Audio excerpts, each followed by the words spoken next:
Hello friends, welcome back to my channel tips and tricks. അപ്പൊ ഞാൻ ഇന്ന് മുതൽ LDC സിലബസ് ഓറിയന്റഡ് ആയിട്ടുള്ള ക്ലാസ്സസ് സ്റ്റാർട്ട് ചെയ്യാൻ പോവുകയാണ്. അപ്പൊ നമ്മൾ ആദ്യം തുടങ്ങാൻ പോകുന്നത് സയൻസ് ആണ്. അപ്പൊ ഞാൻ ഉദ്ദേശിക്കുന്നത് SCRT plus PYQ topic wise classes ആയിട്ട് എടുക്കാമെന്നാണ്. അപ്പം ആദ്യത്തെ എപ്പിസോഡാണ് ഇന്ന്.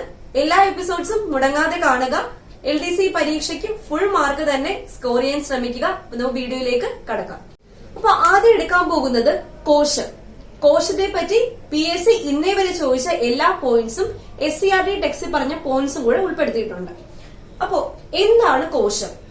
ഒരു ജീവിയുടെ അടിസ്ഥാനപരവും ഘടനാപരവുമായ ഏറ്റവും ചെറിയ യൂണിറ്റ് ആണ് കോശം. ഒരു ജീവിയുടെ അടിസ്ഥാനപരവും ഘടനാപരവുമായ ഏറ്റവും ചെറിയ യൂണിറ്റ് ആണ് കോശം. Fundamental unit of life. Fundamental unit of life എന്നാണ് കോശത്തിന്റെ ഡെഫിനിഷൻ. സെൽ എന്ന വാക്കിന്റെ അർത്ഥം എന്താണ്? ചെറിയ മുറി. സെൽ എന്ന വാക്കിന്റെ അർത്ഥം എന്താണ്? ചെറിയ മുറി. കോശം കണ്ടുപിടിച്ചത് ആരാണ്? Robert hook. റോബർട്ട് ഹൂക്ക് ആണ് കോശം കണ്ടുപിടിച്ചത്.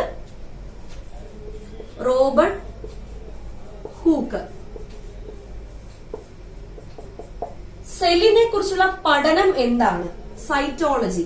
സെല്ലിനെ കുറിച്ചുള്ള പഠനം അറിയപ്പെടുന്ന പേരെന്താണ്? സൈറ്റോളജി. ഇനി സെൽ തിയറി അഥവാ കോശ സിദ്ധാന്തം ആവിഷ്കരിച്ചത് MJ ഷ്ലീഡനും തിയോഡർ ഷ്വാനും ചേർന്നിട്ടാണ്.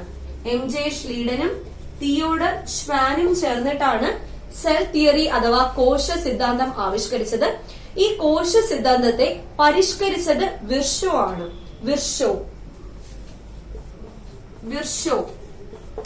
വിർഷോ ആണ് കോശ സിദ്ധാന്തത്തെ പരിഷ്കരിച്ചത്. ഇദ്ദേഹം എന്താണ് പറഞ്ഞത്? നേരത്തെ ഉണ്ടായിരുന്ന കോശങ്ങളിൽ നിന്നാണ് പുതിയ കോശങ്ങൾ രൂപപ്പെടുന്നത് എന്നാണ് വിർഷോ പറഞ്ഞിരിക്കുന്നത്. അപ്പം ഇത്രയാണ് സെല്ലിന്റെ ബേസിക് ആയിട്ടുള്ള കാര്യങ്ങൾ. ഇനി അടുത്തത്, സെല്ല് രണ്ട് ടൈപ്പ് ഉണ്ട്. പ്രോകാരിയോട്ടിക് സെല്ലും യൂകാരിയോട്ടിക് സെല്ലും. എന്താണ് പ്രോകാരിയോട്ടിക് സെൽ? പ്രോകാരിയോട്ടിക് സെല്ലും യൂകാരിയോട്ടിക് സെല്ലും. എന്താണ് പ്രോകാരിയോട്ടിക് സെൽ? കോശത്തിനുള്ളിൽ മർമ്മം ഇല്ലാത്തവയാണ് പ്രോകാരിയോട്ടിക് സെൽ. അതായത് സെൽ വിത്തൌട്ട് ന്യൂക്ലിയസ്. മർമ്മം ഇല്ലാത്ത കോശങ്ങളെ പറയുന്ന പേരാണ് പ്രോകാരിയോട്ടിക് സെൽ. യൂകാരിയോട്ടിക്, യു എന്ന് പറഞ്ഞാൽ ഉണ്ട്. യൂകാരിയോട്ടിക്, മർമ്മം ഉള്ള കോശങ്ങളെ പറയുന്ന പേരാണ് യൂകാരിയോട്ടിക് സെൽ. ഇനി ചില ജന്തുക്കളിൽ ഒറ്റ കോശം മാത്രമേ ഉള്ളൂ. ചില ജന്തുക്കളിൽ ഒന്നിൽ കൂടുതൽ കോശങ്ങളുണ്ട്. ഒറ്റ കോശം മാത്രമുള്ള ജന്തുക്കളെ പറയുന്ന പേരാണ് ഏകകോശ ജീവികൾ. ഏകകോശ ജീവികൾ. ഏകകോശ ജീവികളിൽ ഒറ്റ സെല്ല് മാത്രമേ ഉള്ളൂ. Unicellular organism. ഏതൊക്കെയാണ് എക്സാമ്പിള്? Euglena, amoeba, bacteria. ഇവയൊക്കെ ഏകകോശ ജീവികളാണ്. ഇനി ബഹുകോശ ജീവികൾ. ബഹുകോശ ജീവികൾ. ബഹുകോശ ജീവികൾ എന്ന് പറഞ്ഞാൽ എന്താണ്? ഒന്നിൽ കൂടുതൽ സെൽസ് ഉള്ളത്. ഉദാഹരണം പറയുകയാണെങ്കിൽ പക്ഷികൾ, മൃഗങ്ങൾ, മനുഷ്യൻ ഒക്കെ ബഹുകോശ ജീവികളാണ്. ഇനി വേറൊരു കാര്യം കൂടെ പറയാൻ വിട്ടുപോയി. ഈ സെൽ തിയറി ഉണ്ടല്ലോ, സെൽ തിയറി ബാധകമല്ലാത്ത ജീവി വിഭാഗമാണ് വൈറസുകൾ. സെൽ തിയറി ബാധകമല്ലാത്ത ജീവി വിഭാഗമാണ് വൈറസുകൾ. ഇനി അടുത്ത പോയിന്റ്, സെല്ലിനെ പറ്റി പ്രതിപാദിക്കുന്ന പുസ്തകം ഏതാണ്? മൈക്രോഗ്രാഫിയ. സെല്ലിനെ പറ്റി പ്രതിപാദിക്കുന്ന ആദ്യത്തെ പുസ്തകമാണ് മൈക്രോഗ്രാഫിയ. മൈക്രോഗ്രാഫിയ. ഈ മൈക്രോഗ്രാഫിയ എഴുതിയത് റോബർട്ട് ഹൂക്ക് ആണ്. റോബർട്ട് ഹൂക്ക് ആരാണ്? ഫാദർ ഓഫ് സെൽ, അല്ലെങ്കിൽ സെല്ല് കണ്ടുപിടിച്ചത് ആരാണ്? റോബർട്ട് ഹൂക്ക് ആണ്. അപ്പൊ മൈക്രോഗ്രാഫിയ എഴുതിയതും റോബർട്ട് ഹൂക്ക് ആണ്. ഓക്കെ, അപ്പം ഇത്രയും കാര്യങ്ങൾ ഒന്ന് ഓർത്ത് വെച്ചിരിക്കുക. ഇനി അടുത്ത പോയിന്റ്, ഏറ്റവും വലിയ സെല്ല്, ഏറ്റവും വലിയ കോശം ഏതാണ്? ഒട്ടകപക്ഷിയുടെ മുട്ടയാണ് ഏറ്റവും വലിയ കോശം. ഏറ്റവും വലിയ കോശം ഒട്ടകപക്ഷിയുടെ മുട്ട. ഒട്ടകപക്ഷിയുടെ മുട്ട. എന്നാൽ ഏറ്റവും ചെറിയ കോശം, ഇത് PSC സ്ഥിരം ചോദിക്കുന്ന ഒരു ക്വസ്റ്റ്യൻ ആണ്. ഏറ്റവും ചെറിയ കോശം ഏതാണ്? PPLO. PPLO എന്ന് വെച്ചാൽ PPLO pleuro pneumonia like organism. Pleuro pneumonia like organism എന്നതാണ് PPLOന്റെ ഫുൾ ഫോം. അത് ഏറ്റവും ചെറിയ കോശമാണ്. PPLO അല്ലെങ്കിൽ മൈക്കോപ്ലാസ്മ എന്ന് തന്നിരിക്കും. എന്താണ്? മൈക്കോപ്ലാസ്മ. അപ്പൊ ഏറ്റവും വലിയ കോശം ഒട്ടകപക്ഷിയുടെ മുട്ടയാണ്. ഏറ്റവും ചെറിയ കോശം PPLO pleuro pneumonia like organism അല്ലെങ്കിൽ മൈക്കോപ്ലാസ്മ എന്ന് തന്നിരിക്കും. ഇത്രയും കാര്യങ്ങൾ ഓക്കെ ആണെന്ന് വിശ്വസിക്കുന്നു. ഒന്നുകൂടെ ഒന്ന് പറയാം. കോശം എന്ന് പറഞ്ഞാൽ ഫണ്ടമെന്റൽ യൂണിറ്റ് ഓഫ് ലൈഫ് ആണ്. സെൽ എന്ന വാക്കിന്റെ അർത്ഥം ചെറിയ മുറി എന്നതാണ്. റോബർട്ട് ഹൂക്കാണ് സെല്ല് കണ്ടുപിടിച്ചത്. സൈറ്റോളജിയാണ് സെല്ലിനെ കുറിച്ചുള്ള പഠനം. സെൽ തിയറി ആവിഷ്കരിച്ചത് MJ ഷ്രീഡനും തിയോഡർ ഷ്വാനും ചേർന്നിട്ടാണ്. ഇനി സെല്ല് രണ്ട് ടൈപ്പ് ഉണ്ട്. പ്രോകാരിയോട്ടിക് സെൽസും യൂകാരിയോട്ടിക് സെല്ലും. പ്രോകാരിയോട്ടിക് സെൽ എന്ന് പറഞ്ഞാൽ cell without nucleus. Eukaryotic cell എന്ന് പറഞ്ഞാൽ സെൽ വിത്ത് ന്യൂക്ലിയസ്. ജീവികൾ ഏകകോശ ജീവികളും ഉണ്ട്, ബഹുകോശ ജീവികളും ഉണ്ട്. ഏകകോശ ജീവികൾ എന്ന് പറയുമ്പോഴത്തേക്കും ഒറ്റ കോശം മാത്രമുള്ള ജീവികളാണ്. ഏതൊക്കെ? അമീബ, പിന്നെ ബാക്ടീരിയ, യൂഗ്ലീന, ഇതൊക്കെ ഏകകോശ ജീവികളാണ്. ബഹുകോശ ജീവികൾ എന്ന് പറയുമ്പോൾ ഒന്നിൽ കൂടുതൽ ന്യൂക്ലിയസ് ഉള്ള ജീവികളാണ്. മനുഷ്യൻ, പക്ഷികൾ, മൃഗാദികളൊക്കെ ബഹുകോശ ജീവികൾ അഥവാ മൾട്ടി സെല്ലുലർ ഓർഗാനിസംസ് ആണ്. ഇനി സെല്ലിനെ പറ്റി പ്രതിപാദിക്കുന്ന ആദ്യത്തെ പുസ്തകം മൈക്രോഗ്രാഫിയ. ഇത് എഴുതിയത് റോബർട്ട് ഹൂക്ക്. ഏറ്റവും വലിയ കോശം ഒട്ടകപക്ഷിയുടെ മുട്ട. ഏറ്റവും ചെറിയ കോശം PPLO pleuro pneumonia like organism അല്ലെങ്കിൽ എന്തെന്ന് തന്നേക്കും? മൈക്കോപ്ലാസ്മ എന്ന് തന്നിരിക്കും. ഓക്കെ ആണല്ലോ. ഇനി കുറച്ച് വർഷങ്ങളാണ്. ഒരു 4 വർഷങ്ങൾ എളുപ്പം ഓർത്ത് വെക്കാം. ഒന്നാമത്തത് നമ്മൾ നേരത്തെ പറഞ്ഞില്ലേ മൈക്രോഗ്രാഫിയ. അപ്പോ മൈക്രോഗ്രാഫിയ പബ്ലിഷ് ചെയ്ത വർഷം എന്ന് പറയുന്ന 1665 ഓക്കെ. ഇനി MJ ഷ്ലീഡനും തിയോഡർ ഷ്വാനും അല്ലേ സെൽ തിയറി ആവിഷ്കരിച്ചത്. ഒരു കാര്യം കൂടി, MJ ഷ്ലീഡനാണ് പ്ലാൻ സെല്ല് കണ്ടുപിടിച്ചത്. MJ ഷ്ലീഡനാണ്. വർഷം 1838. ഓക്കെ ആണല്ലോ. ഇനി തിയോഡർ ഷ്വാൻ ആണ് അനിമൽ സെല്ല് കണ്ടുപിടിച്ചത്. വർഷം 1839. ഇനി ഒരു വർഷം കൂടി. അപ്പൊ നമ്മുടെ സെല്ല് പറഞ്ഞു. സെല്ലിന്റെ അകത്തെ ഒരു കേന്ദ്ര ഭാഗമാണ് ന്യൂക്ലിയസ്. ന്യൂക്ലിയസ് കണ്ടുപിടിച്ചത് റോബർട്ട് ബ്രൗൺ ആണ്. വർഷം 1831. ഇത്രയും വർഷങ്ങൾ ജസ്റ്റ് ഒന്ന് ഓർത്ത് വെച്ചിരിക്കുക. എങ്ങാനും ചോദിക്കുന്നെങ്കിൽ ഈ ക്വസ്റ്റ്യൻസ് ഈ വീഡിയോ കാണുന്ന ആൾക്കാർക്ക് മിസ്സാവാൻ പാടില്ല. ഓക്കെ, അപ്പൊ ഒന്നുകൂടെ പറയാം. മൈക്രോഗ്രാഫിയ എന്ന പുസ്തകം, സെല്ലിനെ പറ്റി പ്രതിപാദിച്ച ആദ്യത്തെ പുസ്തകമാണ് മൈക്രോഗ്രാഫിയ. ഇത് പബ്ലിഷ് ചെയ്ത വർഷം 1665. MJ ഷ്ലീഡൻ പ്ലാൻ സെല്ല് കണ്ടുപിടിച്ച വർഷം 1838. തിയോഡർ ഷ്വാൻ അനിമൽ സെല്ല് കണ്ടുപിടിച്ച വർഷം 1839. ന്യൂക്ലിയസ്, അതായത് സെല്ലിന്റെ കേന്ദ്ര ഭാഗമായ ന്യൂക്ലിയസ് റോബർട്ട് ബ്രൗൺ കണ്ടുപിടിച്ച വർഷം 1831. ക്ലിയർ ആയെന്ന് വിശ്വസിക്കുന്നു. അപ്പൊ ഇനി നമ്മൾ നോക്കാൻ പോകുന്നത് ഒരു കോശത്തിനുള്ളിലെ പ്രധാന ഭാഗങ്ങളാണ്. അപ്പം എന്തൊക്കെയാണ് ഒരു കോശത്തിനുള്ളിൽ കാണപ്പെടുന്ന പ്രധാന ഭാഗങ്ങൾ? ഒന്നാമത്തേത് മർമ്മം, കോശമർമ്മം അഥവാ ന്യൂക്ലിയസ്.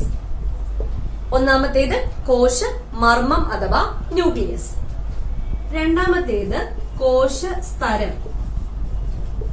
കോശസ്തരം അഥവാ സെൽ മെംബ്രെയിൻ. അടുത്തത് കോശഭിത്തി, സെൽ വാൾ. ഓക്കെ, അടുത്തത് കോശദ്രവ്യം. ദ്രവ്യം അഥവാ സൈറ്റോപ്ലാസം. സൈറ്റോപ്ലാസം. അടുത്തത് മൈറ്റോകോൺട്രിയ. മൈറ്റോകോൺട്രിയ. ഫേനം അഥവാ വാക്യൂൾ. ഓക്കെ, ഇത്രയാണ് പ്രധാന ഭാഗങ്ങൾ. ഇനി കുറെ ഭാഗങ്ങളുണ്ട്, അത് സെല്ലിന്റെ അകത്ത് വരുന്ന ഭാഗങ്ങൾ തന്നെയാണ്. പക്ഷെ നമ്മൾ പ്രധാന ഭാഗങ്ങൾ എന്ന് പറഞ്ഞ് വിശേഷിപ്പിക്കുന്നത് ഇത്രയും ഭാഗങ്ങളെയാണ്. എന്തൊക്കെയാണ്? മർമ്മം അഥവാ ന്യൂക്ലിയസ്, കോശസ്തരം അഥവാ സെൽ മെംബ്രെയിൻ, കോശഭിത്തി അഥവാ സെൽ വാൾ, കോശദ്രവ്യം അഥവാ സൈറ്റോപ്ലാസം, മൈറ്റോകോൺട്രിയ, മലയാളവും മൈറ്റോകോൺട്രിയ എന്ന് തന്നെയാണ്, ഫേനം അഥവാ വാക്യൂൾ. ഇനി ഇത് ഓരോന്നിന്റെയും ധർമ്മങ്ങൾ എന്തൊക്കെയാണ്? PSC ഉറപ്പായിട്ടും ചോദിക്കുന്ന ക്വസ്റ്റ്യൻസ് ആണ്. ഓരോന്നിന്റെയും ധർമ്മങ്ങൾ എടുത്തു ചോദിക്കും. കഴിഞ്ഞ വീഡിയോയ്ക്ക് അന്തർദ്രവ്യ ജാലികയുടെ കാര്യം ചോദിച്ചിട്ടുണ്ടായിരുന്നു, അത് പറയാം. അപ്പൊ ഇത്രയും കാര്യങ്ങൾ മനസ്സിലായെന്ന് വിശ്വസിക്കുന്നു. ഒന്നാമത്തെ ഭാഗം മർമ്മം. എന്താണ് മർമ്മം അഥവാ ന്യൂക്ലിയസ്? ഒരു കോശത്തിന്റെ കേന്ദ്രഭാഗമാണ് മർമ്മം. കേന്ദ്രഭാഗം. ഒരു കോശത്തിലെ എല്ലാ പ്രവൃത്തികളെയും നിയന്ത്രിക്കുന്നത് മർമ്മമാണ്.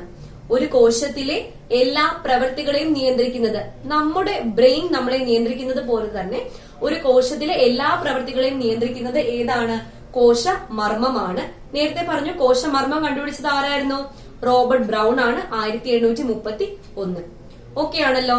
അപ്പോ ഒരു സെൽ എന്ന് പറയുന്നത്, സെല്ലിന്റെ കേന്ദ്രഭാഗം എന്ന് പറയുന്നത് തന്നെ ന്യൂക്ലിയസ് ആണെന്ന് മനസ്സിലാക്കാം. ന്യൂക്ലിയസിനെ പറ്റി കുറെ കാര്യങ്ങൾ പറയാനുണ്ട്. അതിനു മുന്നേ ബാക്കി കാര്യങ്ങൾ പറഞ്ഞിട്ട് നമുക്ക് ന്യൂക്ലിയസിലേക്ക് വന്ന് കുറച്ച് ഡീറ്റെയിൽ ആയിട്ട് കൂടി പറയാനുണ്ട്. അടുത്ത ഭാഗം മൈറ്റോകോൺട്രിയ.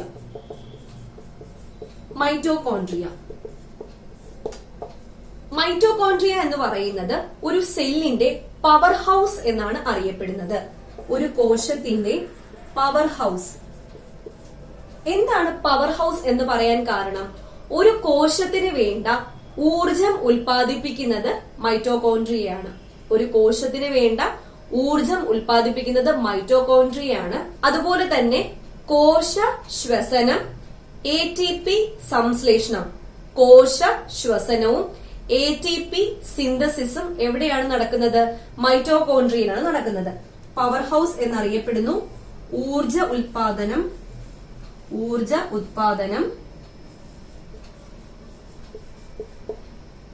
പിന്നെ കോശ ശ്വസനം,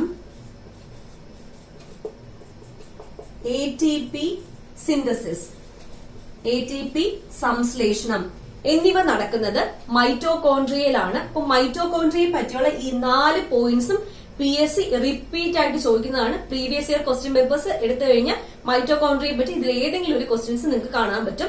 SCRT ഫാക്ടും കൂടെയാണ്. ഓക്കെ, SCRTയിൽ സെല്ലിനെ പറ്റി വളരെ കാര്യമായിട്ട് പറഞ്ഞിട്ടുണ്ട്. ഈ പോയിന്റ്സ് ഒക്കെ തന്നെയാണ് അതിനകത്ത് പറഞ്ഞിരിക്കുന്നത്. ഓക്കെ, മൈറ്റോകോൺട്രിയ എന്താണ് ഒന്നുകൂടെ പറയാം. പവർ ഹൗസ്, ഊർജ ഉൽപാദനം, കോശ ശ്വസനം, ATP സിന്തസിസ്. ക്ലിയർ ആണല്ലോ. നമുക്ക് അടുത്ത ഭാഗത്തിലേക്ക് പോകാം. അടുത്ത ഭാഗമാണ് അന്തർദ്രവ്യജാലിക.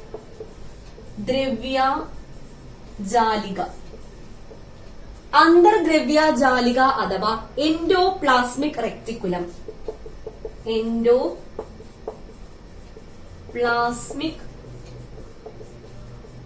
റെക്ടിക്കുലം.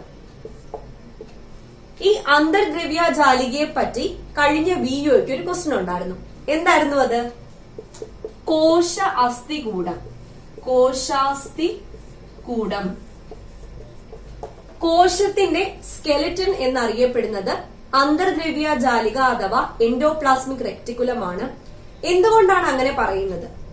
നമ്മുടെ സ്കെലിറ്റൻ നമുക്ക് ആകൃതിയും ദൃഢതയും നൽകുന്നത് പോലെ ഒരു കോശത്തിന് ആകൃതിയും ദൃഢതയും നൽകുന്നത് എൻഡോപ്ലാസ്മിക് റെക്ടിക്കുലം അഥവാ അന്തർദ്രവ്യജാലികയാണ്.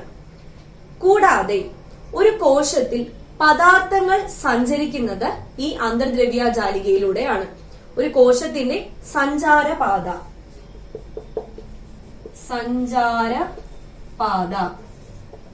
ഒരു കോശത്തിന്റെ സഞ്ചാരപാത എന്നറിയപ്പെടുന്നത് അന്തർദ്രവ്യജാലികയാണ്.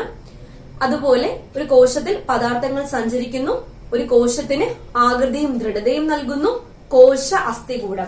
ഇവിടെ ഇതാണ് ഏറ്റവും ഇമ്പോർട്ടന്റ് ആയിട്ടുള്ള ഫാക്ട്. കോശ അസ്ഥികൂടം എന്നറിയപ്പെടുന്നത് അന്തർദ്രവ്യ ജാലികയാണ്. ക്ലിയർ ആണല്ലോ. അടുത്ത ഭാഗമാണ് Golgi bodies. Golgi bodies. Golgi bodies അറിയപ്പെടുന്ന പേര് traffic police of A cell. Traffic police. ഒരു കോശത്തിലെ ട്രാഫിക് പോലീസ് എന്നറിയപ്പെടുന്നത് ഗോൾഗി കോംപ്ലക്സ് ആണ്. ഗോൾഗി കോംപ്ലക്സിൽ എന്തൊക്കെയാണ് ഉള്ളത്? ഹോർമോണുകൾ, രാസാഗ്നികൾ, ശ്ലേഷ്മരസം എന്നിവ സംഭരിക്കപ്പെടുന്നത് ഈ ഗോൾഗി കോംപ്ലക്സിലെ ചെറു സഞ്ചികളിലാണ്. ഗോൾഗി കോംപ്ലക്സിന്റെ ഫോട്ടോ നിങ്ങൾ നോക്കിക്കഴിഞ്ഞാൽ ഇങ്ങനെ കുഞ്ഞു കുഞ്ഞു കുഞ്ഞു സഞ്ചികൾ പോലെയാണ് കാണപ്പെടുന്നത്. ഇതിൽ എന്തൊക്കെയാണ് സംഭരിക്കപ്പെടുന്നത്? രാസാഗ്നി. രാസാഗ്നി എന്ന് വെച്ചാൽ എന്താണ്? എൻസൈം. പിന്നെ ഹോർമോണുകൾ, ഹോർമോൺസ്. പിന്നെ ശ്ലേഷ്മരസം, ശ്ലേഷ്മരസം മുതലായവ സംഭരിക്കപ്പെടുന്നത് എവിടെയാണ്? ഗോൾഗി ബോഡീസിലാണ്. പിന്നെ വേറൊരു കാര്യം, ഈ ഗോൾഗി ബോഡീസ് ഗോൾഗി കോംപ്ലക്സ് എന്നും പറയാറുണ്ട്. കാരണം ഒരുപാട് എണ്ണത്തിന്റെ കൂട്ടമായതുകൊണ്ട് ഗോൾഗി കോംപ്ലക്സ് എന്നും പറയാറുണ്ട്. ഈ ഗോൾഗി കോംപ്ലക്സ് കൂടുതലായിട്ട് കാണപ്പെടുന്നത് ഗ്രന്ഥി കോശങ്ങളിലാണ്. എവിടെയാണ്? ഗ്രന്ഥി കോശങ്ങളിൽ. ഗ്രന്ഥി കോശങ്ങളിലാണ് കൂടുതലായിട്ടും ഗോൾഗി കോംപ്ലക്സ് കാണപ്പെടുന്നത്. ഗ്രന്ഥി കോശം എന്ന് പറയുമ്പോൾ ഗ്ലാൻഡ് സെൽസ്. അപ്പോ വേറൊരു കാര്യം, ഈ മർമ്മം, മൈറ്റോകോൺട്രിയ, അന്തർദ്രവ്യജാലിക, ഗോൾഗി ബോഡീസ് ഇതെല്ലാം കൂടി ചേർത്ത് പറയുന്ന പേര് കോശാംശങ്ങൾ. കോശാംശങ്ങൾ അഥവാ സെൽ ഓർഗനൽസ്. കോശാംശങ്ങൾ അഥവാ സെൽ ഓർഗനൽസ് ആണ്. അപ്പോ ഇത് മനസ്സിലായല്ലോ. ഗോൾഗി ബോഡീസ് ട്രാഫിക് പോലീസ് എന്നറിയപ്പെടുന്നു. രാസാഗ്നി, ഹോർമോൺ, ശ്ലേഷ്മരസം എന്നിവ സംഭരിക്കപ്പെടുന്നു. ഗ്രന്ഥി കോശങ്ങളിലാണ് കൂടുതലായിട്ടും കാണപ്പെടുന്നത്. ഓക്കെയാണ്. ഇനി നമുക്ക് അടുത്ത കോശാംശത്തിലേക്ക് പോകാം. അടുത്ത ഭാഗമാണ് ഫേനം. ഫേനം അഥവാ വാക്യൂൾ. ഫേനം ഇമ്പോർട്ടന്റ് ആണ്. റെയർ ക്വസ്റ്റ്യനും കൂടിയാണ്, ശ്രദ്ധിച്ചിരിക്കുക. ഫേനം എന്ന് പറയുന്നത്, ഫേനത്തിൽ സംഭരിക്കപ്പെടുന്നത് എന്തൊക്കെ? ജലം, ലവണം, വിസർജ്യ വസ്തുക്കൾ. ജലം, ലവണം, വിസർജ്യ വസ്തുക്കൾ മുതലായവ സ്റ്റോർ ചെയ്യുന്നത് എവിടെയാണ്? ഫേനത്തിലാണ്. ജലം, ലവണം, വിസർജ്യ വസ്തുക്കൾ.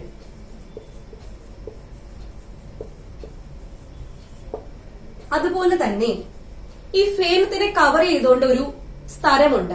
അതിന് പറയുന്ന പേരാണ് ടോണോപ്ലാസ്റ്റ്. അപ്പോ ഈ ഫേനത്തിനെ കവർ ചെയ്തിട്ടുള്ള സ്ഥലത്തിന് പറയുന്ന പേരാണ് ടോണോപ്ലാസ്റ്റ്. ടോണോപ്ലാസ്റ്റ് ഇമ്പോർട്ടന്റ് ക്വസ്റ്റ്യൻ ആണ്, പ്രത്യേകം നോട്ട് ചെയ്ത് വെച്ചിരിക്കുക. ഫേനത്തിനെ കവർ ചെയ്യുന്ന സ്ഥലത്തിന് പറയുന്ന പേര് ടോണോപ്ലാസ്റ്റ്. അപ്പൊ ഇത്രയാണ് ഫേനത്തെ കുറിച്ച് പഠിക്കാനുള്ളത്. ഇനി അടുത്തതാണ് ലൈസോസോം. ലൈസോസോം എന്താണ്? ലൈസോസോമിന്റെ വിശേഷണം ആത്മഹത്യാ സഞ്ചികൾ. ആത്മഹത്യാ സഞ്ചികൾ എന്നറിയപ്പെടുന്നത് ലൈസോസോമുകളാണ്. ആത്മഹത്യാ സഞ്ചികൾ, സൂയിസൈഡൽ ബാഗ്സ്. ഇതിന്റെ പ്രധാന ഫംഗ്ഷൻ എന്താണ്? ഒരു സെല്ലിനകത്ത് കടക്കുന്ന അന്യ പദാർത്ഥങ്ങളെ നശിപ്പിക്കുക. ഒരു സെല്ലിനകത്ത് കടക്കുന്ന അന്യ പദാർത്ഥങ്ങളെ നശിപ്പിക്കുക എന്നതാണ് ലൈസോസോമിന്റെ ഫംഗ്ഷൻ. അപ്പോ സ്വന്തം കോശാംശങ്ങളെ ദഹിപ്പിക്കാനുള്ള കഴിവ് കൂടി ആർക്കുണ്ട്? ലൈസോസോമിനുണ്ട്.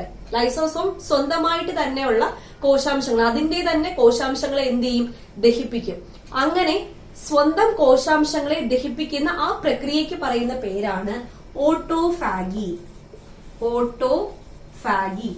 അപ്പം സ്വന്തമായിട്ട് തന്നെ നശിപ്പിക്കുമ്പോൾ പറയുന്ന പേര് ആത്മഹത്യ എന്നാണല്ലോ. അതുകൊണ്ടാണ് ഇവ ആത്മഹത്യാ സഞ്ചികൾ എന്ന് അറിയപ്പെടുന്നത്. അടുത്ത ഭാഗമാണ് കോശസ്തരം അഥവാ സെൽ മെംബ്രെയിൻ. അപ്പോ ഒരു ജന്തുകോശത്തിന്റെ പുറമേയുള്ള സ്തരമാണ് കോശസ്തരം. പ്രത്യേകം നോട്ട് ചെയ്യുക, ഒരു ജന്തുകോശത്തിന്റെ. എന്തുകൊണ്ടാണ് അങ്ങനെ പറയുന്നത്? ഒരു സസ്യകോശം എടുത്താൽ, ഒരു പ്ലാന്റ് സെൽ എടുത്താൽ അതിന്റെ പുറമെ കോശഭിത്തിയുണ്ട്. അപ്പോ ജന്തുകോശത്തിനെ ജന്തുകോശത്തിനെ സസ്യകോശത്തിൽ നിന്നും വേർതിരിക്കുന്നതാണ് കോശഭിത്തി. കാരണം എന്താ? ഈ കോശഭിത്തി സസ്യകോശത്തിൽ മാത്രമേ കാണപ്പെടുന്നുള്ളൂ. ജന്തുകോശത്തിന്റെ പുറമേയുള്ള ആവരണം കോശസ്തരമാണ്. അതിന് എന്തില്ല? കോശഭിത്തി ഇല്ല. ഓക്കെ, അപ്പൊ ജന്തുകോശത്തിന്റെ പുറമേയുള്ള സ്ഥലം ജന്തുകോശം. ഓക്കെ ആണല്ലോ. ഇനി ഇതിപ്പോ ഒരു കോശസ്തരമാണെന്ന് സങ്കല്പിക്കുക. കോശത്തിന് പുറമേയുള്ള ആവരണമല്ലേ കോശസ്തരം. ഈ കോശസ്തരത്തില് ഇങ്ങനെ ദ്രാവക ഭാഗത്തിൽ അതായത് ദ്രവ്യരൂപത്തില് ഒരു ലിക്വിഡ് അടങ്ങിയിട്ടുണ്ട്. ഇതിന്റെ പേരാണ് കോശദ്രവ്യം. കോശദ്രവ്യം അഥവാ സൈറ്റോപ്ലാസം. ഓക്കെ, ഒരു സെല്ലിനകത്ത് അടങ്ങിയിരിക്കുന്ന ദ്രാവക രൂപത്തിലുള്ള ഭാഗം, ലിക്വിഡ് പോർഷനെയാണ് കോശദ്രവ്യം അഥവാ സൈറ്റോപ്ലാസം എന്ന് പറയുന്നത്. ഇവിടെയായിട്ട് നമ്മുടെ ന്യൂക്ലിയസ് ഉണ്ടെന്ന് സങ്കല്പിക്കുക. ഇത് ന്യൂക്ലിയസ്. ഓക്കെ, അപ്പോ ഈ സൈറ്റോപ്ലാസത്തിനെയും ന്യൂക്ലിയസിനെയും കൂടി ചേർത്ത് പറയുന്ന പേരാണ് പ്രോട്ടോപ്ലാസം. പ്രോട്ടോപ്ലാസം എന്ന് പറഞ്ഞാൽ എന്താണ്? Cytoplasm plus nucleus. അപ്പോ അങ്ങനെയാണെങ്കിൽ സൈറ്റോപ്ലാസത്തിന്റെ ഡെഫിനിഷൻ എങ്ങനെ പറയാം? ഒരു കോശസ്തരത്തിനുള്ളിൽ മർമ്മം ഒഴികെയുള്ള ഭാഗത്തിനെ സൈറ്റോപ്ലാസം എന്ന് പറയാം. ഒരു കോശത്തിനുള്ളിൽ മർമ്മം ഒഴികെ, മർമ്മം ഇല്ലെങ്കിൽ അത് സൈറ്റോപ്ലാസം മാത്രമല്ലേ. സൈറ്റോപ്ലാസത്തിന് കൂടെ ന്യൂക്ലിയസ് അഥവാ മർമ്മം കൂടി വരുമ്പോഴാണ് അത് എന്താവുന്നത്? പ്രോട്ടോപ്ലാസം. പ്രോട്ടോപ്ലാസത്തിന്റെ മലയാളം എന്താണ്? ജീവദ്രവ്യം. ജീവദ്രവ്യം. അപ്പൊ സത്യം പറഞ്ഞു കഴിഞ്ഞാൽ ഒരു ജീവന്റെ അടിസ്ഥാന ഘടകം എന്ന് പറയുന്നത് സെല്ലിനകത്തെ ജീവദ്രവ്യമാണ്. ഈ ജീവദ്രവ്യത്തിനകത്താണ് ബാക്കി എല്ലാ പോർഷൻസും എന്ത് ചെയ്തിരിക്കുന്നത്? അടങ്ങിയിരിക്കുന്നത്. ഓക്കെ ആണല്ലോ. അപ്പൊ ഈ കോശസ്ഥലം ഞാൻ ഒന്നുകൂടെ പറഞ്ഞു തരാം. കോശസ്ഥലം എന്ന് പറയുന്നത് ജന്തുകോശത്തിലെ ഏറ്റവും പുറമേയുള്ള മെംബ്രെയിൻ അഥവാ പാളിയാണ്. ജന്തുകോശത്തിനെ സസ്യകോശത്തിൽ നിന്നും വേർതിരിക്കുന്നത് കോശഭിത്തിയാണ്. കോശഭിത്തി എവിടെ മാത്രമേ കാണുന്നുള്ളൂ? സസ്യകോശത്തിൽ മാത്രമേ കാണുന്നുള്ളൂ. ഇതൊരു കോശമായിട്ട് സങ്കല്പിച്ചാൽ ഇത് കോശസ്ഥലം, പുറമേയുള്ള സ്ഥലം കോശസ്ഥലം, അതിൽ അടങ്ങിയിരിക്കുന്ന ദ്രവ്യരൂപത്തിലുള്ളതാണ് കോശദ്രവ്യം. അതിൽ ന്യൂക്ലിയസും ഉണ്ട്. കോശദ്രവ്യത്തിനെയും ന്യൂക്ലിയസിനെയും കൂടെ ഒരുമിച്ച് ചേർത്ത് പറയുന്ന പേരാണ് പ്രോട്ടോപ്ലാസം അഥവാ ജീവദ്രവ്യം. പ്രോട്ടോപ്ലാസമാണ് ജീവന്റെ അടിസ്ഥാന ഘടകം. ഓക്കെ ആണല്ലോ. അടുത്ത ഭാഗമാണ് സെൻട്രോസോം. ഈ സെൻട്രോസോമും ജന്തുകോശങ്ങളിൽ മാത്രമാണ് കാണപ്പെടുന്നത്. ജന്തുകോശങ്ങളിൽ മാത്രം.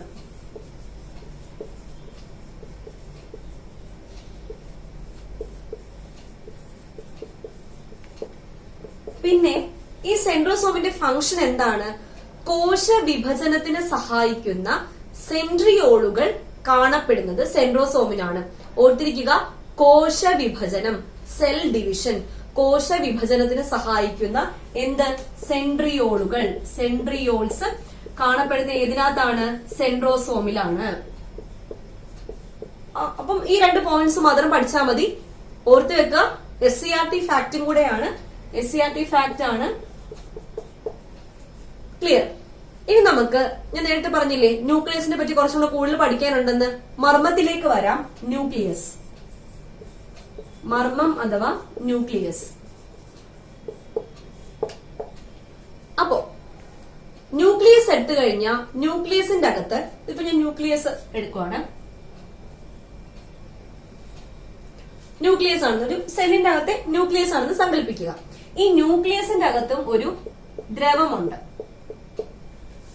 ഇതിനെ പറയുന്ന പേരാണ് മർമ്മദ്രവം. എന്താണ്? മർമ്മദ്രവം. മർമ്മദ്രവം അഥവാ ന്യൂക്ലിയോപ്ലാസം. ന്യൂക്ലിയോപ്ലാസം. പിന്നെ ഈ മർമ്മത്തിന്റെ അകത്ത് ഗോളാകൃതിയിൽ, അതായത് സർക്കുലർ ഷേപ്പിൽ കാണപ്പെടുന്നതാണ് മർമ്മകം. മർമ്മകം അഥവാ ന്യൂക്ലിയോലസ്.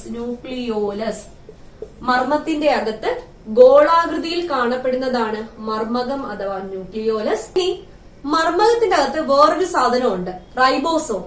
റൈബോസോം ഉണ്ടാകുന്നതിൽ പ്രധാന പങ്ക് വഹിക്കുന്നത് മർമ്മകമാണ്. എന്താണ് ഈ റൈബോസോം? പ്രോട്ടീൻ സിന്തസിസിന് ഹെൽപ്പ് ചെയ്യുന്നത്, പ്രോട്ടീൻ സംശ്ലേഷണത്തിന് ഹെൽപ്പ് ചെയ്യുന്നത് ആരാണ്? റൈബോസോം ആണ്. PSC റിപ്പീറ്റിംഗ് ക്വസ്റ്റ്യൻ ആണ് റൈബോസോം. ഓക്കെ, അപ്പം ഈ റൈബോസോം നിർമ്മിക്കുന്നതിൽ പ്രധാന പങ്ക് വഹിക്കുന്നത് മർമ്മകമാണ്. റൈബോസോം എന്തിനാണ് ഹെൽപ്പ് ചെയ്യുന്നത്? പ്രോട്ടീൻ സിന്തസിസിനാണ് ഹെൽപ്പ് ചെയ്യുന്നത്.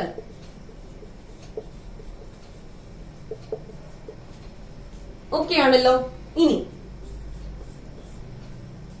ക്ലിയർ. ഇനി വേറൊരു ഭാഗമുണ്ട്. ഈ മർമ്മദ്രവം ഉണ്ടല്ലോ, ഈ മർമ്മദ്രവത്തിനകത്ത് മലക്കണ്ണികൾ പോലെ ചുറ്റുപിണഞ്ഞു കിടക്കുന്ന ഒരു പാർട്ടുണ്ട്. അതിന്റെ പേരാണ് ക്രൊമാറ്റിൻ ജാലിക. ക്രൊമാറ്റിൻ ജാലിക അഥവാ ക്രൊമാറ്റിൻ റെക്ടിക്കുലം. അപ്പോൾ ഈ ക്രൊമാറ്റിൻ ജാലിക എവിടെയാണ് കാണപ്പെടുന്നത്? മർമ്മദ്രവം അഥവാ ന്യൂക്ലിയോപ്ലാസത്തിലാണ്. ഇത് എന്തിനാണ് സഹായിക്കുന്നത്? ജീനുകൾ ഉൽപ്പാദിപ്പിക്കുന്നത് ഈ ക്രൊമാറ്റിൻ ജാലികയാണ്. എന്തുൽപാദിപ്പിക്കുന്നത്? ജീനുകൾ. ജീനുകളാണല്ലോ നമ്മുടെ പാരമ്പര്യവാഹകർ. അപ്പോ ജീനുകളുടെ ഉറവിടം എവിടെ നിന്ന് മനസ്സിലായോ? മർമ്മദ്രവത്തിനകത്തെ ക്രൊമാറ്റിൻ ജാലികയിൽ നിന്നാണ് ജീനുകൾ ഉൽപ്പാദിപ്പിക്കുന്നത്, ജീൻസ്. ക്ലിയർ? അപ്പൊ ഇത്രയും ഭാഗം ഞാൻ ഒന്നുകൂടെ പറയാം. നമ്മുടെ ന്യൂക്ലിയസ് അഥവാ മർമ്മം എടുത്താൽ അതിന് ഗോളാകൃതിയിലുള്ള ഒരു മർമ്മകം അഥവാ ന്യൂക്ലിയോലസ് ഉണ്ട്. അതിൽ നിറഞ്ഞു നിൽക്കുന്ന ന്യൂക്ലിയോപ്ലാസം ഉണ്ട്. മർമ്മകം എന്തിനു സഹായിക്കുന്നു? റൈബോസോമിന്റെ സിന്തസിസിന് സഹായിക്കുന്നു. റൈബോസോം എന്തിനു സഹായിക്കുന്നു? പ്രോട്ടീൻ സിന്തസിസിന് സഹായിക്കുന്നു. ഇനി മർമ്മദ്രവത്തിൽ വലക്കണ്ണികൾ പോലെ ചുറ്റുപിണഞ്ഞൊരു ഭാഗമുണ്ട്. അതിന്റെ പേരാണ് ക്രൊമാറ്റിൻ ജാലിക അഥവാ ക്രൊമാറ്റിൻ റെക്ടിക്കുലം.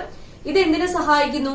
നമ്മുടെ പാരമ്പര്യവാഹകരായ ജീനുകളെ ഉൽപ്പാദിപ്പിക്കാൻ സഹായിക്കുന്നത് ക്രൊമാറ്റിൻ ജാലികയാണ്. ക്ലിയർ? ഇനി മർമ്മത്തെ പറ്റി രണ്ട് കാര്യങ്ങളൂടെ പഠിക്കാനുണ്ട്. അതായത് മർമ്മം നോക്കിക്കഴിഞ്ഞാൽ മർമ്മത്തെ കവർ ചെയ്തുകൊണ്ട് ഒരു ആവരണമുണ്ടല്ലോ, അതിന്റെ പേരാണ് ന്യൂക്ലിയർ മെംബ്രെയിൻ.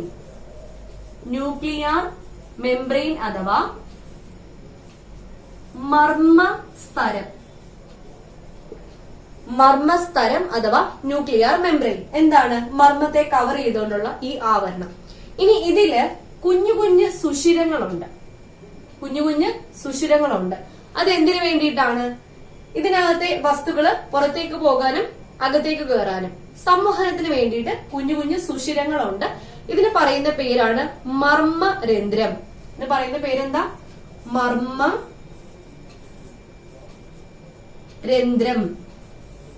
മർമ്മരന്ധ്രം അഥവാ ന്യൂക്ലിയർ പോർ. ന്യൂക്ലിയർ പോർ. അപ്പോ മർമ്മത്തില് കാണപ്പെടുന്ന കുഞ്ഞു കുഞ്ഞു സുഷിരങ്ങൾക്ക് പറയുന്ന പേരാണ് മർമ്മരന്ധ്രം അഥവാ ന്യൂക്ലിയർ പോർ. അപ്പൊ ഇത്രയേ ഉള്ളൂ കോശാംശങ്ങൾ. കോശത്തിനകത്തെ ഘടകങ്ങളെല്ലാം ഇത്രയും പഠിക്കാനുള്ളൂ. ഇനി നമുക്ക് കോശ വിഭജനത്തിലേക്ക് പോകാം. ഓക്കെ, കോശ വിഭജനം. കോശ വിഭജനം അഥവാ സെൽ ഡിവിഷൻ. ഇത് വളരെയധികം ഇമ്പോർട്ടന്റ് ആണ്. SCERT ഫാക്ട്സും കൂടിയാണ് ഞാൻ പറയാൻ പോകുന്നത്. ഓരോ പോയിന്റ്സും നോട്ട് ചെയ്ത് വെച്ച് തന്നെ പഠിക്കാം. കോശ വിഭജനം അഥവാ സെൽ ഡിവിഷൻ. സെൽ ഡിവിഷൻ രണ്ട് തരത്തിലുണ്ട്, മൈറ്റോസിസും മിയോസിസും. സെൽ ഡിവിഷൻ രണ്ട് ടൈപ്പിലുണ്ട്, മൈറ്റോസിസ്, മിയോസിസ്. അപ്പോ മൈറ്റോസിസിന്റെ മലയാളം എന്താണ്? ക്രമഭംഗം. ക്രമഭംഗം മൈറ്റോസിസ്. മിയോസിസിന്റെ മലയാളം ഊനഭംഗം. ഊനഭംഗം മിയോസിസ്. മൈറ്റോസിസ് ക്രമഭംഗം, മിയോസിസ് ഊനഭംഗം. ഓക്കെ,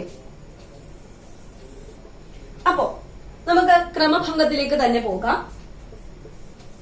ക്രമഭംഗം. ശരീരകോശങ്ങളിൽ നടക്കുന്ന വിഭജനം. ശരീരകോശങ്ങളിൽ നടക്കുന്ന വിഭജനമാണ് ക്രമഭംഗം. ശരീരകോശം. കൂടാതെ നമ്മൾ നേരത്തെ പറഞ്ഞില്ലേ പ്രോകാരിയോട്സ്. എന്താണ് പ്രോകാരിയോട്സ്? ന്യൂക്ലിയസ് ഇല്ലാത്ത സെൽസിനെയല്ലേ പ്രോകാരിയോട്സ് എന്ന് പറയുന്നത്. പ്രോകാരിയോട്സിൽ നടക്കുന്നതും എന്താണ്? പ്രോകാരിയോട്സിൽ നടക്കുന്നതും ക്രമഭംഗമാണ്. പ്രോകാരിയോട്സിൽ വേറൊരു കോശ വിഭജനം കൂടെ ഉണ്ട്, അതാണ് ദ്വിവിഭജനം എന്ന് വെച്ചാൽ ബൈനറി ഫിഷൻ. Binary fission. അപ്പോ പ്രോകാരിയോട്സിൽ ക്രമഭംഗവും നടക്കാറുണ്ട്, ബൈനറി ഫിഷനും നടക്കാറുണ്ട്. അപ്പൊ ക്രമഭംഗം എവിടെയാണ് നടക്കുന്നത്? ശരീരകോശങ്ങളിൽ. ക്രമഭംഗത്തിന്റെ ഫലമായി ഉണ്ടാവുന്ന ഡോട്ടർ സെൽസ് അഥവാ പുത്രികാ കോശങ്ങൾ എത്ര എണ്ണമാണ്? 2 എണ്ണം. PYQ ആണ്, പ്രീവിയസ് ഇയർ ക്വസ്റ്റ്യൻ ആണ്. ക്രമഭംഗത്തിന്റെ ഫലമായി നടക്കുന്ന ഡോട്ടർ സെൽസ് എത്രണ്ണം ഉണ്ടാകും? പുത്രികാ കോശങ്ങൾ എത്രണ്ണം ഉണ്ടാകും എന്ന് ചോദിച്ചാൽ 2 പുത്രികാ കോശങ്ങൾ ഉണ്ടാകും. ഓക്കെ, അടുത്തത് നോക്കാൻ പോകുന്നത് ഊനഭംഗം അഥവാ മിയോസിസ് ആണ്. അപ്പൊ നമ്മൾ നേരത്തെ പറഞ്ഞു ക്രമഭംഗം എവിടെയാണ് നടക്കുന്നത്? ശരീരകോശങ്ങളിലാണ്. ഊനഭംഗം നടക്കുന്നത് പ്രത്യുൽപാദന കോശങ്ങളിലാണ്, അതായത് റീപ്രൊഡക്റ്റീവ് സെൽസ്. റീപ്രൊഡക്റ്റീവ് സെൽസ് അഥവാ പ്രത്യുൽപാദന കോശങ്ങളിലാണ് എന്ത് നടക്കുന്നത്? ഊനഭംഗം നടക്കുന്നത്. ഊനഭംഗത്തിന്റെ ഫലമായി ഉണ്ടാകുന്ന ഡോട്ടർ സെൽസ് അഥവാ പുത്രികാ കോശങ്ങൾ എത്ര എണ്ണമുണ്ട്? 4 എണ്ണമുണ്ട്. ഇമ്പോർട്ടന്റ് ക്വസ്റ്റ്യൻ ആണ്. എന്താണ്? ഊനഭംഗത്തിന്റെ ഫലമായി നടക്കുന്ന പുത്രികാ കോശങ്ങൾ അല്ലെങ്കിൽ ഊനഭംഗത്തിന്റെ ഫലമായി ഉണ്ടാകുന്ന പുത്രികാ കോശങ്ങൾ എത്ര എണ്ണമാണ്? 4 എണ്ണമാണ്. ഈ 2 പോയിന്റ്സ് ഒന്ന് ഓർത്ത് വെക്കുക. എന്താന്ന് വെച്ചാൽ ജന്തുകോശത്തിലെ ക്രമഭംഗം ആദ്യമായി കണ്ടെത്തിയത് അല്ലെങ്കിൽ ആദ്യമായി നിരീക്ഷിച്ചത് ആരാണ്? ഫ്ലെമിംഗ് ആണ്. ഇതൊരു റയർ ക്വസ്റ്റ്യൻ ആണ്, ഓർത്ത് വെച്ചിരിക്കുക. ജന്തുകോശത്തിലെ ക്രമഭംഗം അഥവാ മൈറ്റോസിസ് ആദ്യമായി നിരീക്ഷിച്ചത് ഫ്ലെമിംഗ് ആണ്. സസ്യകോശത്തിലെയോ? സസ്യകോശത്തിലെ ക്രമഭംഗം ആദ്യമായി നിരീക്ഷിച്ചത് സ്ട്രാസ്ബർഗർ ആണ് സസ്യകോശത്തിലെ ക്രമഭംഗം ആദ്യമായിട്ട് നിരീക്ഷിച്ചത്. അപ്പൊ ഇത്രയാണ് കോശ വിഭജനത്തിനെ പറ്റി പഠിക്കാനുള്ളത്. ക്ലിയർ ആയെന്ന് വിശ്വസിക്കുന്നു. ഓക്കെ, അപ്പൊ നമ്മുടെ അടുത്ത ടോപ്പിക് ആണ് കോശ ശ്വസനം അഥവാ സെല്ലുലാർ റെസ്പിറേഷൻ. എന്താണ് സെല്ലുലാർ റെസ്പിറേഷൻ? കോശത്തിനുള്ളിൽ വെച്ച് ഗ്ലൂക്കോസിൽ നിന്നും ഊർജം സ്വതന്ത്രമാകുന്ന പ്രക്രിയയാണ് കോശശ്വസനം. എന്താണ്? കോശത്തിനുള്ളിൽ വെച്ച് ഗ്ലൂക്കോസിൽ നിന്നും ഊർജം സ്വതന്ത്രമാകുന്ന പ്രക്രിയയാണ് കോശശ്വസനം. ഞാൻ നേരത്തെ പറഞ്ഞത് ഓർമ്മയുണ്ടോ? കോശശ്വസനം എവിടെയാണ് നടക്കുന്നത്? മൈറ്റോകോൺട്രിയ. കോശശ്വസനം നടക്കുന്നത് മൈറ്റോകോൺട്രിയയിൽ നിന്നാണ്. അപ്പോ ഇങ്ങനെ സ്വതന്ത്രമാകുന്ന ഊർജം എന്ത് രൂപത്തിലാണ് കാണപ്പെടുന്നത്? ATP രൂപത്തിലാണ് കാണപ്പെടുന്നത്. അതുകൊണ്ടാണ് ATP യെ എന്തെന്ന് പറയുന്നത്? Energy currency of A cell. Energy currency. അപ്പൊ എന്താണ് ATP യുടെ full form? Adenosine triphosphate. Adenosine triphosphate എന്നതാണ് ATP യുടെ ഫുൾ ഫോം. അപ്പം എങ്ങനെയാണ് ATP എനർജിയാണ്, അതായത് കോശ ശ്വസനത്തിന്റെ ഫലമായിട്ട് സ്വതന്ത്രമാകുന്നത് ATP യുടെ രൂപത്തിലാണ്. അപ്പോ ഒരു കോശ ശ്വസനം നടക്കുമ്പോൾ എത്ര ATP തന്മാത്രകളാണ് സ്വതന്ത്രമാകുന്നത് എന്ന് ചോദിച്ചാൽ 30 ATP തന്മാത്രകളാണ് സ്വതന്ത്രമാകുന്നത്. പ്രീവിയസ് ഇയർ ക്വസ്റ്റ്യൻ ആണ്, PYQ ആണ്. ഒരു കോശ ശ്വസനത്തിന്റെ ഫലമായിട്ട് സ്വതന്ത്രമാകുന്ന ATP തന്മാത്രകളുടെ എണ്ണം എത്രയാണ്? 30. ഇനി ഈ കോശ ശ്വസനത്തിന്റെ ഒന്നാമത്തെ ഘട്ടം അറിയപ്പെടുന്ന പേരാണ് ഗ്ലൈക്കോലിസിസ്. ഗ്ലൈക്കോലിസിസ് എന്നതാണ് കോശ ശ്വസനത്തിന്റെ ഒന്നാമത്തെ ഘട്ടം അറിയപ്പെടുന്നത്. ഗ്ലൈക്കോലിസിസ് എന്ന് പറഞ്ഞാൽ ഓക്സിജന്റെ അഭാവത്തിലുള്ള കോശ ശ്വസനം. ഓക്സിജൻ ഇല്ലാതെ, ഓക്സിജന്റെ അഭാവത്തിലുള്ള കോശ ശ്വസനമാണ് ഗ്ലൈക്കോലിസിസ്. അപ്പോ ഗ്ലൈക്കോലിസിസിൽ എന്താ സംഭവിക്കുന്നത്? ഗ്ലൂക്കോസ് വിഘടിച്ച് പൈറൂവിക് ആസിഡ് ആയിട്ട് മാറുന്നു. ഗ്ലൂക്കോസ് എന്തായിട്ട് മാറുന്നു? Pyruvic acid. പൈറൂവിക് ആസിഡായി മാറുന്ന പ്രക്രിയയാണ് എന്ത്? ഗ്ലൈക്കോലിസിസ്. ഇത്രയും ക്ലിയർ ആണല്ലോ. അപ്പോ നമ്മൾ പറഞ്ഞു ഗ്ലൈക്കോലിസിസ് എന്ന് പറയുന്നത് കോശശ്വസനത്തിന്റെ ഒന്നാം ഘട്ടമാണ്. ഇനി കോശശ്വസനത്തിന്റെ രണ്ടാം ഘട്ടം അറിയപ്പെടുന്ന പേര് ക്രെബ്സ് സൈക്കിൾ. ക്രെബ്സ് സൈക്കിൾ അഥവാ ക്രെബ്സ് പരിവൃത്തി. മലയാളമാണ് പഠിച്ചു വെക്കേണ്ടത്. ക്രെബ്സ് സൈക്കിൾ അഥവാ ക്രെബ്സ് പരിവൃത്തി അതെന്താണ്? കോശശ്വസനത്തിന്റെ രണ്ടാം ഘട്ടം, സെക്കൻഡ് സ്റ്റേജ്. പിന്നെ ഇവിടെ ഒരു കാര്യം പറയാനുണ്ട്. ഗ്ലൈക്കോലിസിസിന്റെ ഫലമായി പുറത്തേക്ക് വരുന്ന ATP മോളിക്യൂൾസ് 2 എണ്ണമാണ്. നേരത്തെ പറഞ്ഞു മൊത്തത്തില് കോശശ്വസനത്തിന്റെ ഫലമായി സ്വതന്ത്രമാകപ്പെടുന്ന ATP തന്മാത്രകളുടെ എണ്ണം 30. അതിന്റെ ഫസ്റ്റ് സ്റ്റേജ് ആണ് ഗ്ലൈക്കോലിസിസ്. ഗ്ലൈക്കോലിസിസിന്റെ ഫലമായിട്ട് സ്വതന്ത്രമാക്കപ്പെടുന്ന ATP എത്ര എണ്ണമാണ്? 2 എണ്ണം. അപ്പം ബാക്കി സ്വാഭാവികമായിട്ടും 28 എണ്ണം ഏത് വഴിയിട്ടായിരിക്കും? രണ്ടാമത്തെ സ്റ്റേജായ ക്രെബ്സ് സൈക്കിൾ വഴിയായിരിക്കുമല്ലോ. അത് തന്നെയാണ് ക്രെബ്സ് സൈക്കിൾ വഴി സ്വതന്ത്രമാകപ്പെടുന്നത് എത്രയാണ്? 28 ATP മോളിക്യൂൾസ് ആണ്. അങ്ങനെ 28 പ്ലസ് 2 30 ATP റിലീസ് ആവുന്നുണ്ട്. അപ്പോ ഇവിടെ നമ്മൾ പറഞ്ഞു ഗ്ലൈക്കോലിസിസിന് ഗ്ലൂക്കോസ് പൈറൂവിക് ആസിഡ് ആയിട്ട് മാറുന്നുണ്ട്. ഇനി ക്രെബ്സ് സൈക്കിൾ എന്താ നടക്കുന്നതെന്ന് പറഞ്ഞാൽ മൈറ്റോകോൺട്രിയയിൽ വെച്ചിട്ട് ഈ ഉണ്ടായ പൈറൂവിക് ആസിഡ് ഉണ്ടല്ലോ. പൈറൂവിക് ആസിഡ് വിഘടിച്ച് എന്തൊക്കെയായിട്ട് മാറുന്നു? കാർബൺ ഡൈ ഓക്സൈഡും വാട്ടറുമായിട്ട് മാറുന്നു. പൈറൂവിക് ആസിഡ് വിഘടിച്ച് കാർബൺ ഡൈ ഓക്സൈഡും വാട്ടറുമായിട്ട് മാറുന്നു. ഇതാണ് ക്രെബ്സ് പരിവൃത്തി. ഓക്കെ. എന്നിട്ട് എത്ര ATP മോളിക്യൂൾസ് റിലീസ് ആവുന്നുണ്ട്? 28 ATP മോളിക്യൂൾസും റിലീസ് ആവുന്നുണ്ട്. അപ്പം ഇത്രയും ആകുമ്പോഴത്തേക്കും കോശശ്വസനം കംപ്ലീറ്റ് ആവും. ക്ലിയർ ആയെന്ന് വിശ്വസിക്കുന്നു. ഇനി ചെറിയൊരു കാര്യം കൂടി. നമ്മുടെ മനുഷ്യ ശരീരത്തിലെ ഏറ്റവും വലിയ കോശം ഏതാണ്? അണ്ഡം അഥവാ ഓവം, എഗ് എന്നൊക്കെ പറയും.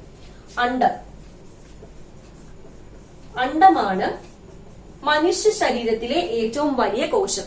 മൊത്തത്തിൽ നോക്കുകയാണെങ്കിൽ ഒട്ടപക്ഷിയുടെ മുട്ടയാണ്. ഞാൻ നേരത്തെ പറഞ്ഞു മനുഷ്യ ശരീരത്തിലെ ഏറ്റവും വലിയ കോശം അണ്ഡമാണ്. മനുഷ്യ ശരീരത്തിലെ ഏറ്റവും ചെറിയ കോശമാണ് പുംബീജം അഥവാ സ്പേം. അതാണ് മനുഷ്യ ശരീരത്തിലെ ഏറ്റവും ചെറിയ കോശം. ഓക്കെ. അപ്പം ഇത്രയേ ഉള്ളൂ. മാക്സിമം ക്വസ്റ്റ്യൻസ് ഈ സെൽ എന്ന് പറഞ്ഞ ടോപ്പിക്കിൽ നിന്ന് ചോദിക്കാൻ ഞാൻ എല്ലാ പോയിന്റ്സും കവർ ചെയ്തിട്ടുണ്ട്. അപ്പൊ വീഡിയോ മനസ്സിലായെന്ന് വിശ്വസിക്കുന്നു. വീഡിയോ ഇഷ്ടപ്പെട്ടാൽ ആ ലൈക്ക് ബട്ടൺ ഒന്ന് ക്ലിക്ക് ചെയ്യുക. ഇത് കൂട്ടുകാരിലേക്കും എത്തിക്കാൻ വേണ്ടി ഷെയർ ചെയ്യുക, കമന്റ് ചെയ്യുക. ആദ്യമായിട്ട് ആരെങ്കിലും കാണുന്നുണ്ടെങ്കിൽ സബ്സ്ക്രൈബ് ചെയ്യുക. വീണ്ടും കാണാം. താങ്ക്